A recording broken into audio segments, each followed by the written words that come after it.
Magandang araw mga ka-vlog! Ngayong araw, magkakaroon tayo ng interview tungkol sa Ancient Civilization! Wait! There's more! What? Siyempre, maghahanap muna tayo ng interviewin. Tara!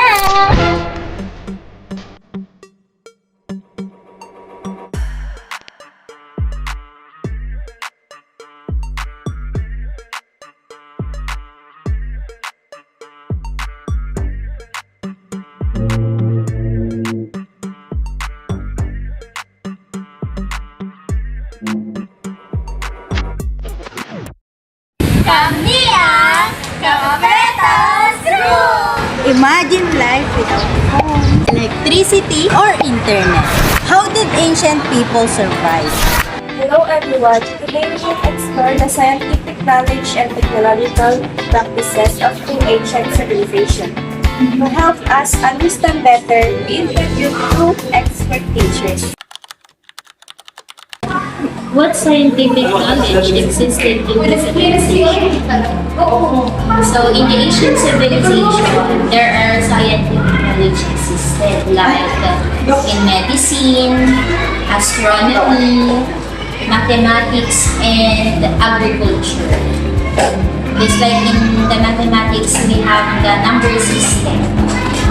And there are medical treatments, early medical treatments in terms of medicine. Next, what technologies did they develop? They develop terms of farming.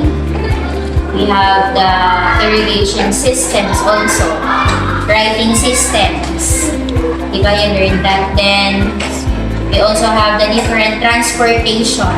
So early transportation. The construction techniques is also the roads and the different buildings. How did geography influence their inventions?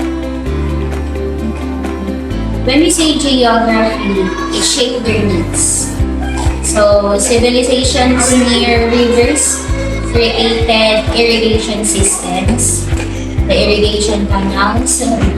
We have also the mountains or coastal areas developed tools for trade, fishing, and protection. What problems were First and foremost, since it's early civilizations, they are solving survival. Because the main problem there is we have the survival of the fittest. Aside from that, we have transportation on how they're gonna move from one place to another. Another one, communication. And also the food production and also their safety. How is this civilization different from the other? The civilization that we're talking about is different from the other one. It differs first, location. Magkaiba sila ng location. Second, the available resources. Also, in terms of technological advancement, we have different products created and how they adapt to the environmental challenges. Since they differ in location, the environment also is different. What civilization did you know? one of the civilizations or ancient civilizations that are known is Egypt. What scientific knowledge existed in this civilization? What I know about Chinese civilization is that they were able to invent compass and gunpowder. What technologies did they develop? Okay, so aside from gunpowder and compass, others are also used for warriors. How did geography influence their inventions? I think geography influenced ancient civilization because since In the ancient times, there are, kumbaga uso yung warfare.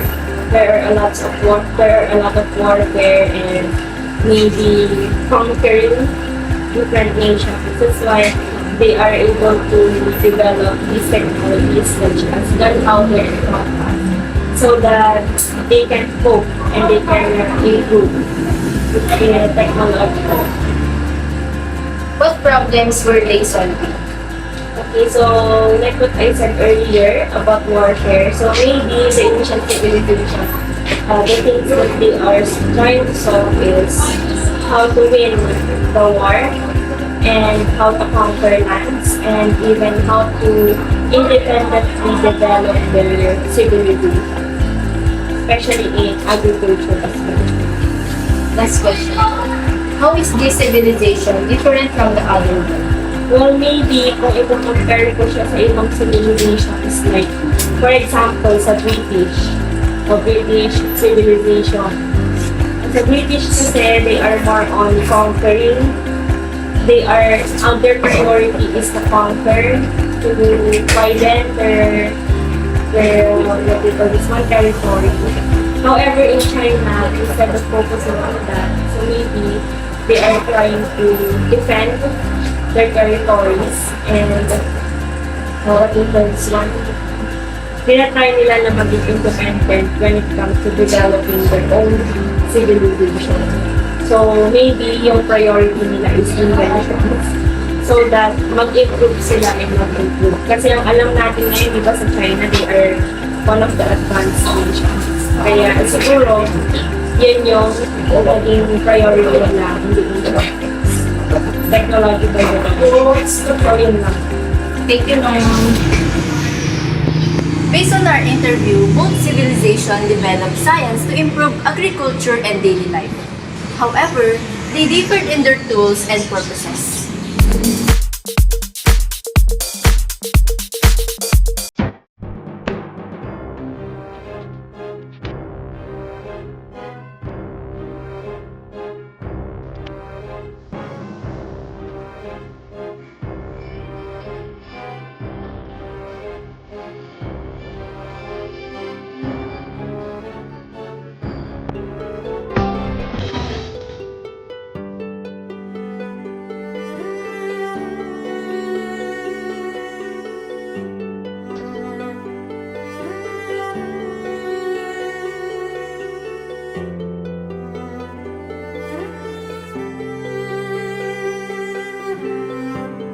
Ancient China and ancient Egypt developed along major rivers which greatly influenced their inventions. Similarly, both civilizations used astronomy and mathematics to improve agriculture and construction. However, ancient China focused more on practical inventions such as paper, the compass, and gunpowder, while ancient Egypt concentrated on monumental architecture like the pyramids and religious practices such as mummification. In contrast to Egypt's strong religious focus, China developed technologies that improve communication, trade, and governance. Therefore, although both civilizations were advanced, their inventions reflected different priorities shaped by their geography and belief. What modern society can learn from ancient civilization is that innovation begins with solving humans' problems. Their discoveries continue to influence our world today.